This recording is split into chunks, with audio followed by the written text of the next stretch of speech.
Welcome to the world of sci-fi stories, and don't forget to like, subscribe, and share the channel. Enjoy the listening. The sandstorm came without warning, a relentless force sweeping across Orvin. 7 barren plains. Ethan Ryland tugged his scarf higher over his nose, his goggles fogging as the wind blasted sand against him like tiny shards of glass. He crouched low, shielding his face, cursing the planet's unforgiving elements. Orvin 7 was known for its tempestuous weather, but this storm felt different, stronger, angrier, as if the planet itself resented its inhabitants. Ethan wasn't here to marvel at its hostility. The Intergalactic Alliance had sent him to fix the water filtration system in a remote village, a system vital for survival in this drought-stricken region. But now, stuck in the storm's fury, the task seemed impossible. His comm link buzzed with static, the Alliance's voice cutting in and out. Take cover, don't risk exposure. He turned it off. Advice from bureaucrats who had never set foot on this planet was of no use now. Through the swirling haze of sand, Ethan spotted movement, a fleeting shadow too large to be debris. He paused, instinct sharpening. Someone ear. Something was out there. Hello, he called, his voice barely carrying over the roaring wind. He waved an arm, hoping to signal whoever it was. The figure didn't respond, but stumbled closer, a silhouette against the storm's chaos. As they drew near, Ethan saw her, a woman cloaked in tattered fabric, clutching a small child to her chest. Ethan shouted again, rushing toward them.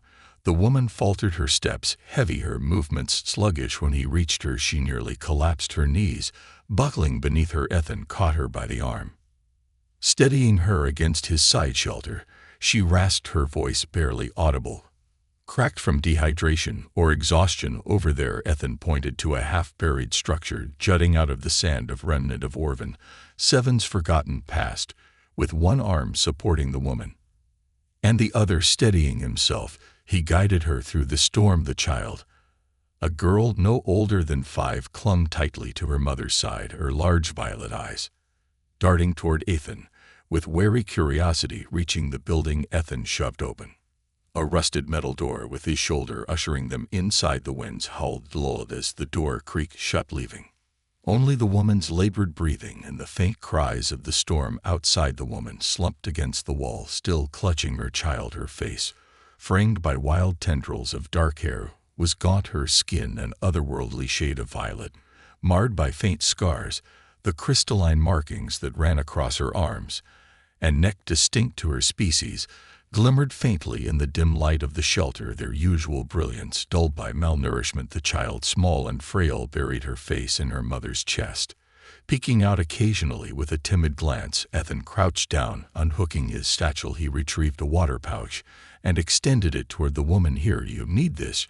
She hesitated, her pale eyes narrowing. Why? She asked, her tone edge with suspicion.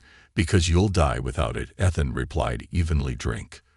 The woman studied him for a moment, then snatched the pouch and drank deeply. When she finished, she handed it to the child, who sipped cautiously. The girl's eyes never left Ethan's face, her expression a mixture of fear and fascination. Thank you, the woman murmured, her voice low, almost reluctant. Ethan nodded, his gaze flicking between her and the child. What were you doing out there? You know how dangerous the storms can get. We had no choice, she said, her tone clipped. There's no work, no food. We were looking for scraps in the ruins.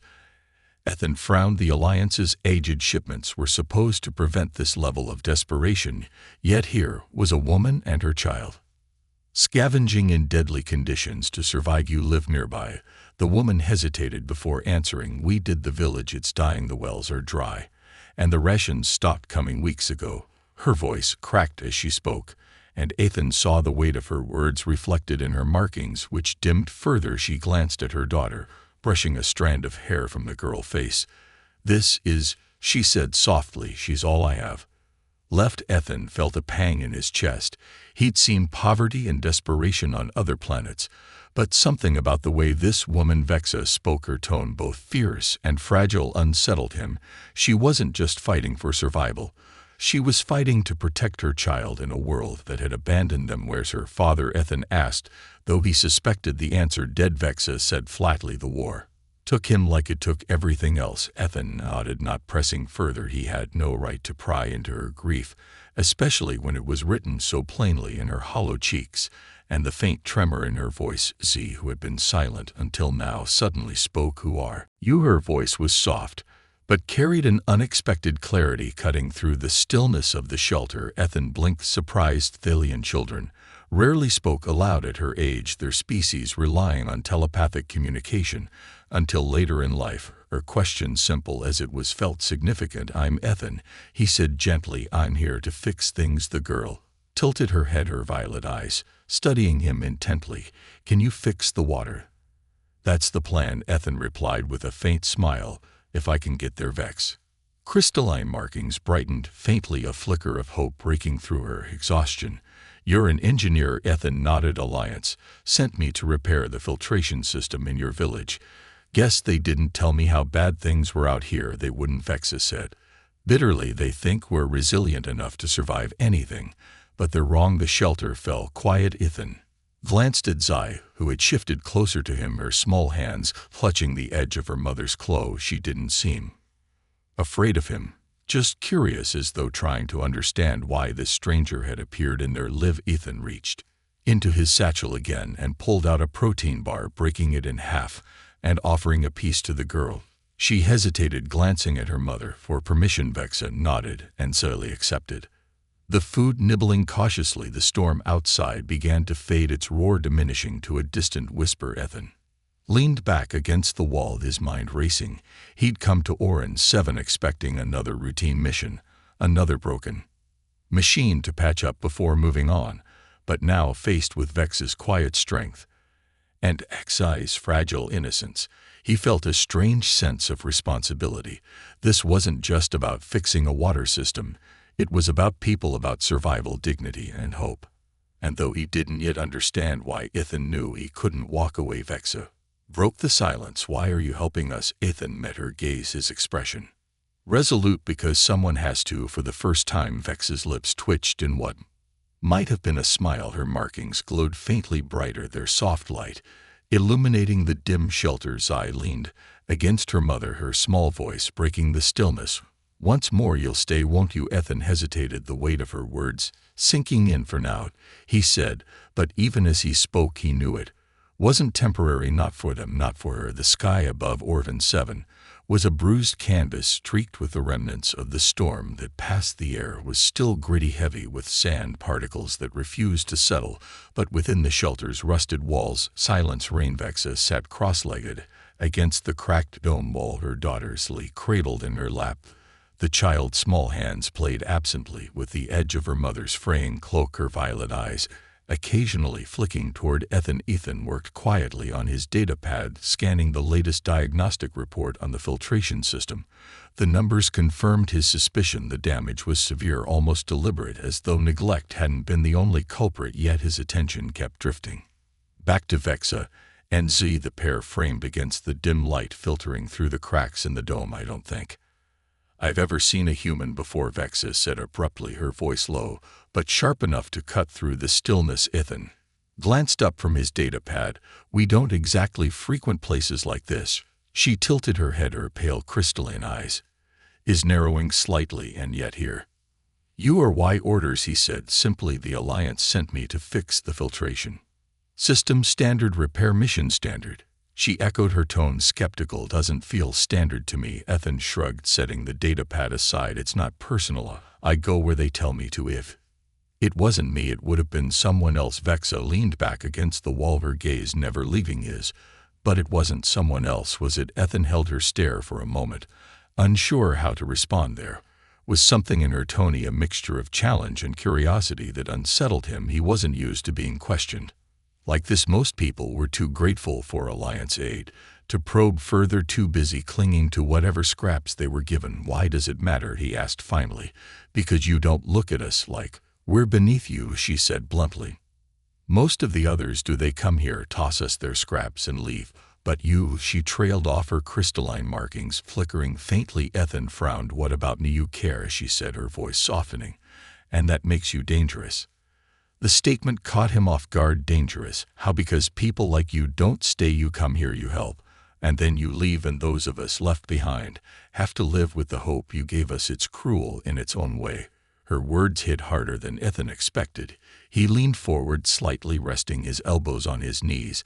"Is that why you don't trust me?" Vexa shook her head. "It's not about trust, it's about survival. Trust won't feed my daughter." As if on cue, Zai stirred, looking up at her mother with wide, questioning eyes. "I'm hungry," the girl said softly. Vexa pulled her closer, brushing a hand through her hair. "I know, my little star. I know." Ethan felt a pang of guilt in his chest. He reached into his satchel. Pulling out the last protein bar he broke it in half and handed one piece to Zai, who hesitated before taking it. "Thank you," she murmured, her voice barely above a whisper. Ethan nodded, watching as she nibbled at the food like a bird, cautious and deliberate. Vexa watched too, her expression unreadable. "You don't have to do that," she said after a moment. "I know," Ethan replied, "but I'm not going to let a child go hungry if I can help it." Vexa's markings brightened faintly, a visual echo of her gratitude. For a moment the tension between them seemed to ease, but then she spoke again, her tone laced with something Ethan couldn't quite place. "What if you stayed?" Ethan blinked, unsure if he'd heard her correctly. "What stay?" she repeated, her voice steadier now. "You could help us, not just with the filtration system, but with everything else. I need someone like you." The weight of her words settled heavily in the air. Ethan sat back, struggling to process what she was asking. "Vexa," he began carefully, "I'm just an engineer. I'm not." "You're exactly what we need," she interrupted, her voice firm. "You're resourceful, capable, and most importantly, you care. Do you know how rare that is out here?" Ethan ran a hand through his hair, his thoughts racing. "I don't think you understand what you're asking." "I'm not. I can't just." "You can," she said, cutting him off again. "You're the only one who can. If you leave, we'll go back to starving." "Zai, will?" Her voice cracked, but she pushed through. "I can't let that happen." Ethan looked at Z, who had finished her half of the protein bar and was now resting her head against her mother's shoulder. Her violet eyes met his, briefly filled with a quiet hope that made his chest tighten. "I'm not a father," he said finally, his voice barely above a whisper. "You could be." Vexa replied, "You already act like one." Her words lingered in the air, heavy and undeniable. Ethan wanted to argue, to push back, but he couldn't. She wasn't wrong. "I need time to think," he said eventually, his voice strained. Vexa nodded, her crystalline markings dimming slightly. "Take your time, but not too much. We don't have that luxury." Ethan leaned back against the wall, staring at the ceiling. As the silence returned, his mind was a storm of conflicting thoughts. He hadn't come here to change lives. He'd come to fix a machine. But now, faced with Vex's desperation and Z's quiet hope, he realized that maybe the machine wasn't the only thing that needed fixing. Outside, the storm had passed, but the weight of Vex's words lingered like a shadow, impossible to ignore. The faint hum of machinery echoed in the small village as Ethan crouched near the dilapidated water filtration unit. Wires jutted out haphazard, some stripped bare, others corroded beyond recognition. He wiped sweat from his brow, ignoring the sting of grit in the air around him. Villagers lingered at a cautious distance, their gaunt faces etched with distrust and quiet desperation. Vexa stood a few paces away, her violet skin glowing faintly under the pale sunlight. Zoe clung to her side, one small hand gripping the frayed edge of her mother's cloak. The child had grown quieter since their conversation the night before, as if she sensed the weight of her mother's plea to Ethan. She watched him now with wide, unblinking eyes. "You're drawing a crowd," Vexa remarked, her tone light but edged with tension. Ethan tightened a bolt, glancing toward the onlookers. "People want clean water. Can't say I blame them." Vexa shifted, her crystalline markings flickering faintly. They don't trust outsiders. Too many promises, not enough follow-through." Ethan exhaled through his nose, testing the unit's power relay. The system sputtered but failed to activate. "Well, I'm not here to make promises. I'm here to fix this." And after that, her question hung in the air. Ethan didn't answer immediately. He adjusted another wire, buying himself time. "I don't know yet." The filtration unit sputtered again, this time coughing to life. A faint vibration ran through its frame as a thin stream of water trickled into the reservoir below. A murmur rippled through the gathered villagers. Ethan straightened, rushing off his hands. "That'll hold for now," he said, turning to Vexa. "It's not perfect, But it's a start. She studied him, her expression unreadable.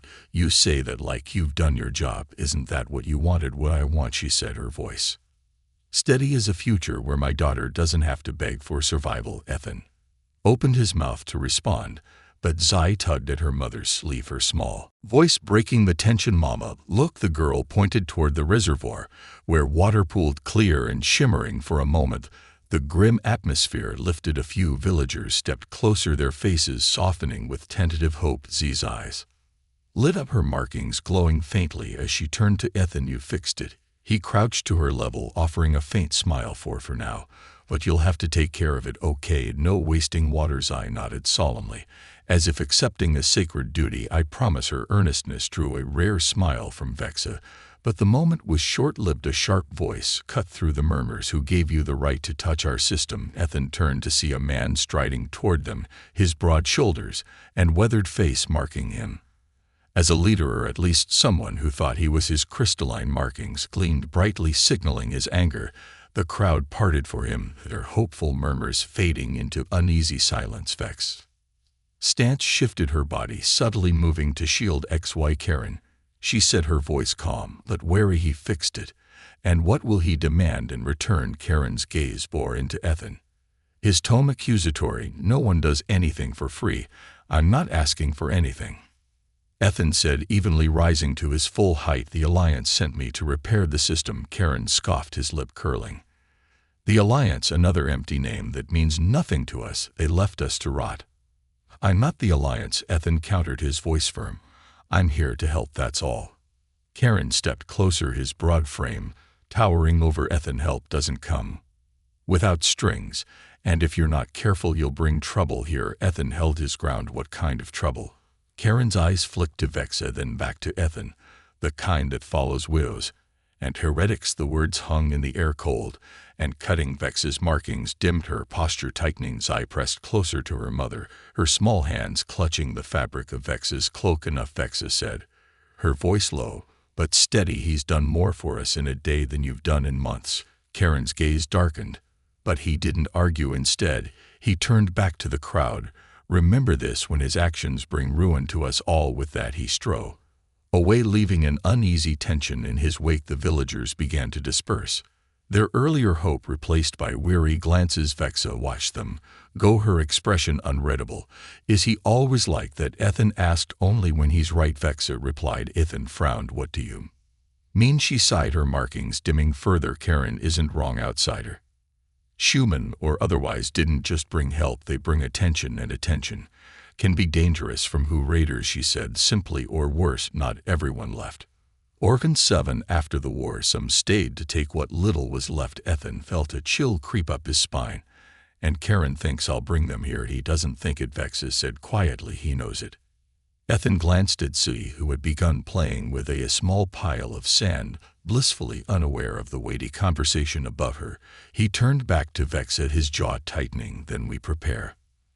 I didn't come here to leave things worse than I found them. Vexa tilted her head, studying him. You're not afraid of making enemies, are you? Not when I'm doing the right thing, he said firmly. She smiled faintly, though it didn't reach her eyes. That's going to get you killed one day. Ethan shrugged. Not today. For the first time, Vexa laughed, fed a quiet, surprised sound that seemed almost foreign to her. Zai looked up, her violet eyes widening with curiosity. Why are you laughing, Mama? Because, Vexa said, brushing a hand over her daughter's hair. This human is either very brave or very foolish. Maybe both, Ethan said, smirking. Vex's expression softened, though the weight of her concerns remained. If you're staying, she said, you'll need to be ready for what comes next. Ethan met her gaze, his resolve firm.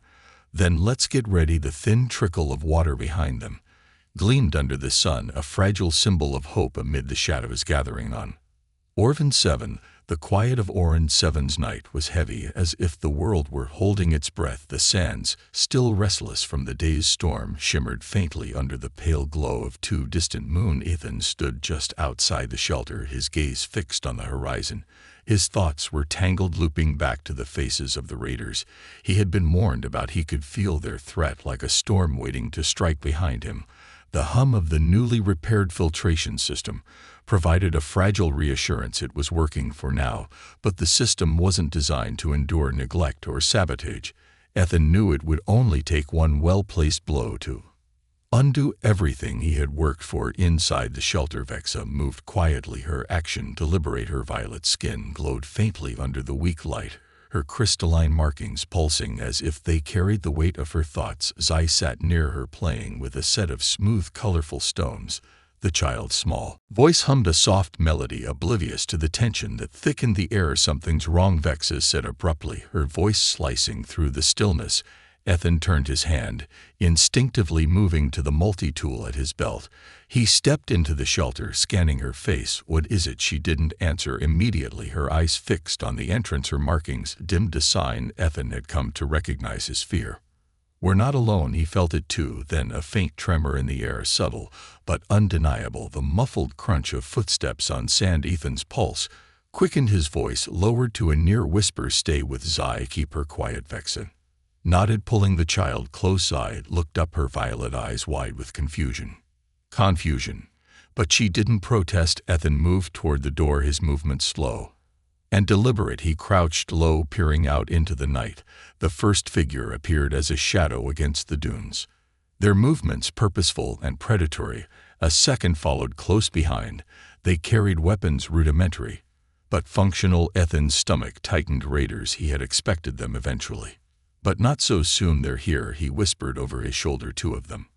Vex's voice was steady, but her markings betrayed her fear. "What do they want?" "What everyone wants here," Ethan replied. "Control of the water." The raiders didn't knock. The door burst open with a deafening crash, metal pending as they forced their way in. Sand spilled into the room like smoke. Vexa shielded Z, instinctively pulling the child behind her.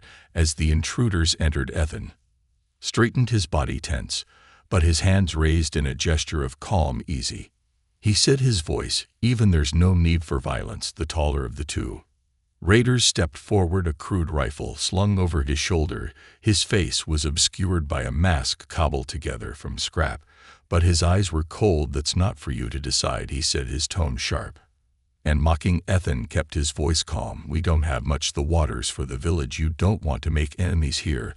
The second raider laughed, a harsh, grating sound. "Enemies? You think this village is a threat? Look around you. They're nothing but scavengers. They're survivors," Ethan said firmly. "Just like you." The taller raider raised his rifle, aiming it at Ethan's chest. "Survivors don't get to make demands. We take what we need. Taking it won't help you," Ethan countered. "If you destroy the system, no one gets water, including you." The second raider hesitated, glancing toward the filtration unit. The trickle of water into the reservoir was barely audible, but it carried a weight that neither man could ignore. "He's got a point," he muttered. "We need the water working." The taller man didn't lower his weapon.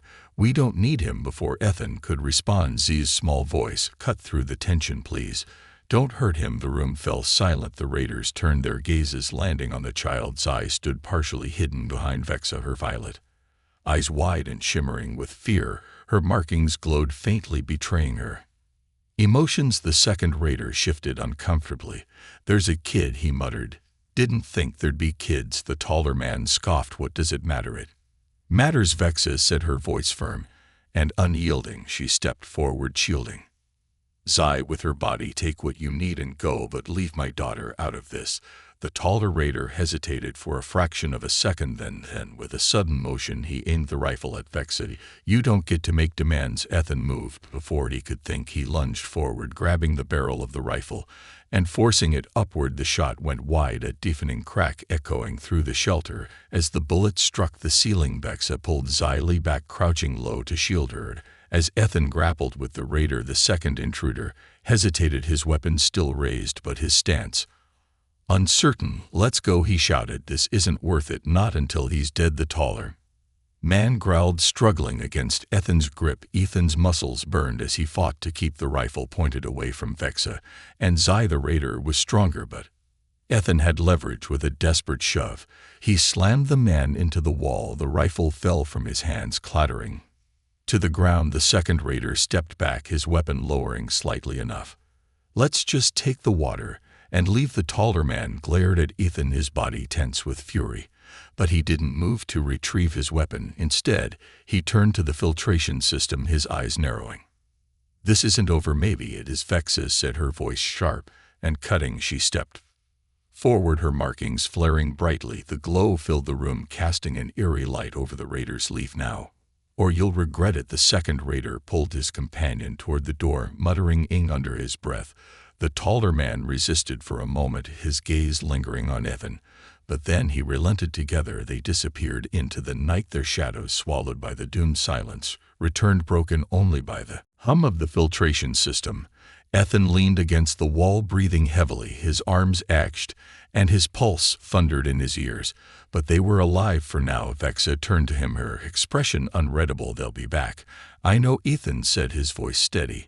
"And we'll be ready." Her markings dimmed slightly as she looked down at Sai, who clung to her leg. The child's eyes were wide with fear, but dry, her small hands trembling. "It's all right, my little star," Vexa murmured, crouching to pull Zai into her arms. "You're safe." Ethan straightened, his gaze fixed on the door. "We need to fortify the shelter and the village. They're not going to stop until they get what they want." Vexa nodded, her voice quiet but resolute. "Then we fight." The stars outside shone brightly, their light unyielding against the shadows that lurked below. The battle for Orin 7 had just begun. Morning arrived on Orvin 7 with a hazy amber light casting long shadows across the barren dunes.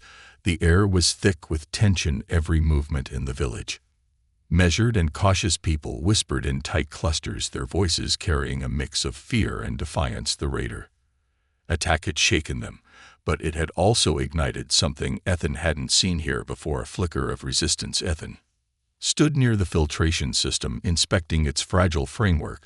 The repairs had held through the night, but the encounter with the raiders made it clear how vulnerable everything was. This wasn't just about fixing machines anymore, it was about survival. Behind him, Vexa approached, her footsteps silent on the sand. "The villagers are scared," she said, "but some are ready to fight." Ethan turned to her, noting the determination and her expression. Her crystalline markings, usually dim with exhaustion, glowed faintly. She carried herself differently, now less guarded, as if the threat had forced her to shed her doubts. "Do they have weapons?" Ethan asked. "Some," she replied, "old, barely functional rusted blades, a few rifles, held together with scavenged parts."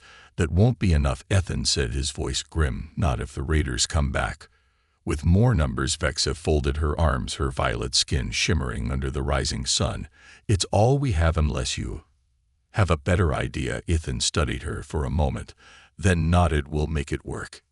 He motioned for her to follow as they walked toward the village center, where a small group of villagers had gathered. Karen was among them, his broad shoulders and stern expression giving him an air of authority. He didn't look pleased to see Ethan. "What's he still doing here?" Karen asked, his voice loud enough to silence the murmur around him. "The raiders will come back. Because of him they were coming back, no matter what." Vexa shot back, stepping forward. "Ethan didn't bring them here, he stopped them." Karen's gaze shifted to Ethan, narrowing. "And what happens next time? You think he'll be able to stop a dozen of them? 20. "We'll have to," Ethan said evenly, "unless you'd rather hand over the water and let them take control." Karen's jaw tightened, but he didn't respond. The villagers exchanged uneasy glances, their uncertainty palpable. "We have a chance," Ethan continued, addressing the group, "but only if we work together.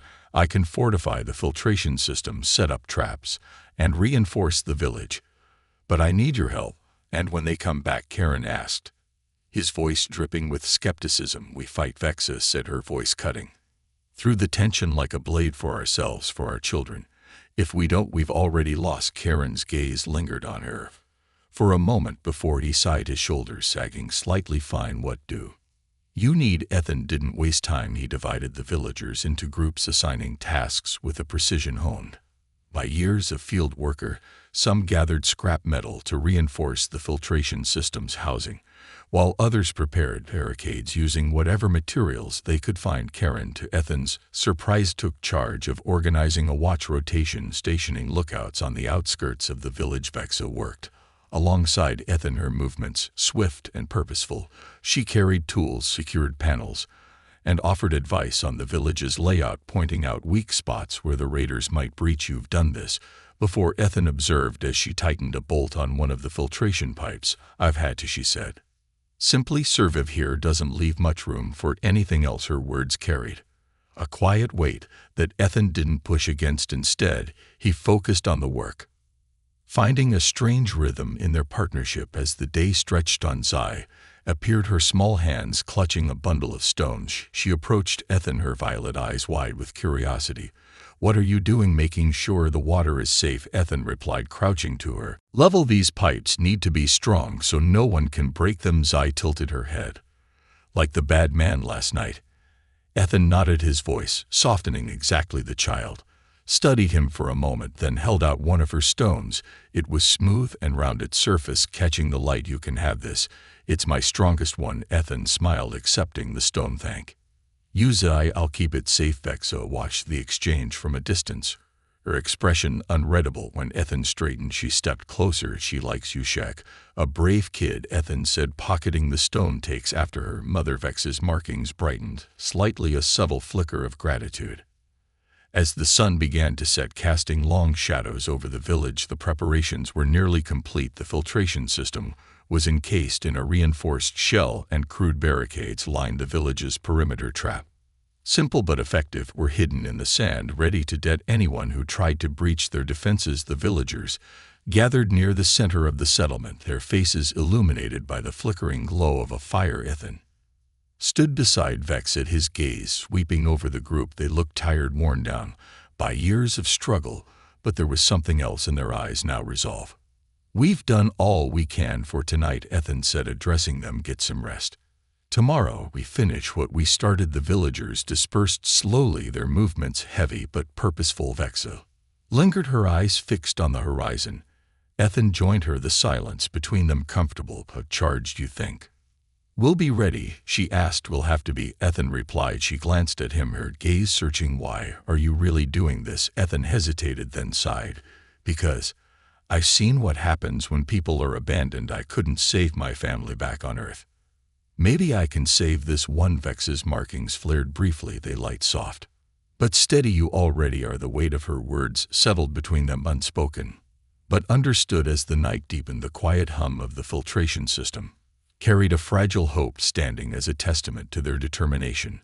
But Ethan knew the hardest part was still ahead. Dawn on Orin 7 brought no comfort. The twins' suns rose sluggishly over the dunes, their light weak against the gritty haze left by the winds.